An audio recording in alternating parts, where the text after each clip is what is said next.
December 10th, 2021. Restaurant number 5 and 6. Restaurant construction update. As you can see, the bar was torn out. The metal tubing on the floor acting as a footrest was torn out. You can see all the toilets in the building. And from the other restaurants that we've built, you might have noticed that we have to start with 4 walls. If you've followed me for any amount of time or seen my old construction videos, we need to get it to 4 walls because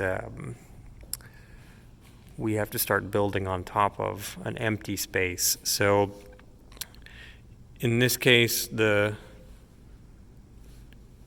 demolition comes before the construction.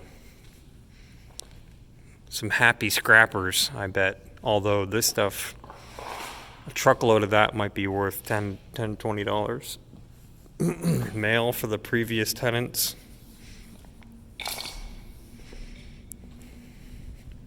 That's the old bar. The old bar's footrest. All right. Demolition still in progress. That's your construction update. I'm going to get out of here.